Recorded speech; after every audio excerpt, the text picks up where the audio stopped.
the Raven.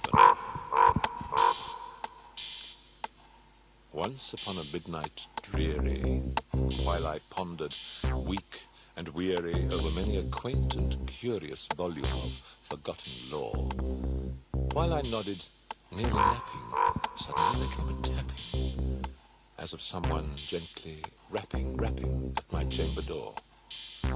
"'Tis some visitor," I muttered, tapping at my chamber door. Only this and nothing more. Distinctly I remember it was in the bleak December, and each separate dying ember wrought its ghost upon the floor. Eagerly I wished the morrow. Vainly I had sought to borrow from my books surcease of sorrow. Sorrow for the lost Lenore, for the rare and radiant maiden, the angel's name, Lenore, nameless here forevermore. And the silken, sad, uncertain rustling of each purple curtain filled me with fantastic terrors never felt before, so that now to still the beating of my heart, I stood repeating, "'Tis some visitor entreating entrance at my chamber door, some late visitor entreating entrance at my chamber door. This it is and nothing more." Presently my soul grew stronger. Hesitating then no longer, "Sir," said I, "or madam, truly your forgiveness I implore. But the fact is I was napping, and so gently you came rapping, and so faintly you came tapping at my chamber door, that I scarce was sure I heard you. Here I opened wide the door. Darkness there, and nothing more. Deep into that darkness peering, long I stood there, wondering, fearing, doubting, dreaming dreams no mortals ever dared to dream before. But the silence was unbroken, and the stillness gave no token. And the only word there spoken was the whispered word, "Lenore." This I whispered, and an echo murmured back the word, "Lenore."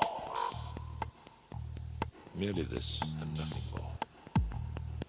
Back into the chamber turning, all my soul within me burning, soon again I heard a tapping, something louder than before. "Surely," said I, "surely that is something at my window lattice. Let me see then what thereat is, and this mystery explore. Let my heart be still a moment, and this mystery explore. 'Tis the wind, and nothing more." Open here I flung the shutter, when, with many a flirt and flutter, in there stepped a stately raven of the saintly days of yore. Not the least obeisance made him, not a minute stopped or stayed he, but with mien of lord or lady, perched above my chamber door, perched upon a bust of Pallas, just above my chamber door, perched and sat, and nothing more. Then this ebony bird, beguiling my sad fancy into smiling by the grave and stern decorum of the countenance it wore, "Though thy crest be shorn and shaven, thou," I said, "art sure no craven, ghastly, grim, and ancient raven, wandering from the nightly shore. Tell me what thy lordly name is on the night's Plutonian shore." Quoth the raven, "Nevermore." Much I marvelled this ungainly fowl to hear discourse so plainly, though its answer little meaning, little relevancy bore, for we cannot help agreeing that no living human being ever yet was blessed with seeing bird above his chamber door, bird or beast, upon the sculptured bust above his chamber door, with such name as Nevermore. But the raven, sitting lonely on that placid bust, spoke only that one word, as if his soul, in that one word, he did outpour. Nothing farther than he uttered, not a feather then he fluttered, till I scarcely more than muttered, other friends have flown before. On the morrow he will leave me, as my hopes have flown before. Then the bird said, nevermore. Startled at the stillness broken by reply so aptly spoken, doubtless, said I, what it utters is its only stock and store, caught from some unhappy master, whom unmerciful disaster followed fast and followed faster, till his songs one burden bore, till the dirges of his hope that melancholy burden bore, of never, nevermore. But the raven still beguiling all my sad soul into smiling, straight I wheeled a cushioned seat in front of bird and bust and door. Then upon the velvet sinking, I betook myself to linking fancy unto fancy, thinking what this ominous bird of yore, what this grim, ungainly, ghastly, gaunt, and ominous bird of yore meant in croaking, nevermore. This I sat engaged in guessing, but no syllable expressing to the fowl, whose fiery eyes now burned to my bosom's core. This and more I sat divining with my head at ease, reclining on the cushion's velvet lining that the lamplight gloated o'er. But whose velvet, violet lining with the lamplight gloating o'er? She shall press nevermore. Then methought the air grew denser, perfumed from an unseen censer swung by seraphim, whose footfalls tinkled on the tufted floor.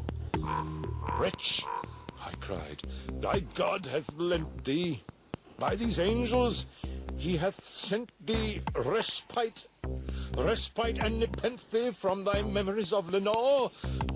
Quaff, oh quaff this kind nepenthe, and forget this lost Lenore.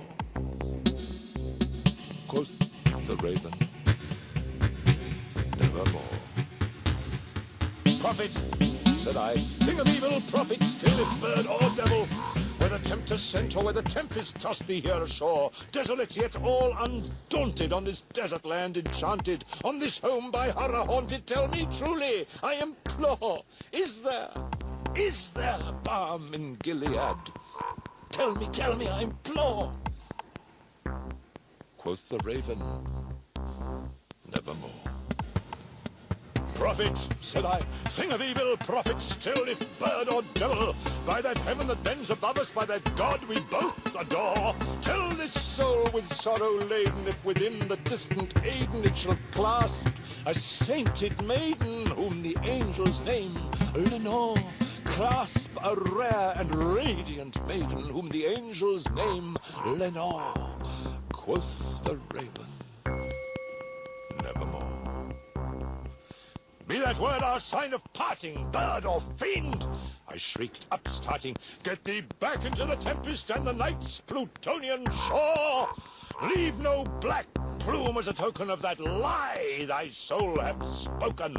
Leave my loneliness unbroken. Quit the bust above my door. Take thy beak from out my heart, and take thy form from off my door. Quoth the raven, nevermore. And the raven, never flitting, still is sitting on the pallid bust of Pallas just above my chamber door. And his eyes have all the seeming of a demon's that is dreaming, and the lamplight o'er him streaming throws his shadow on the floor.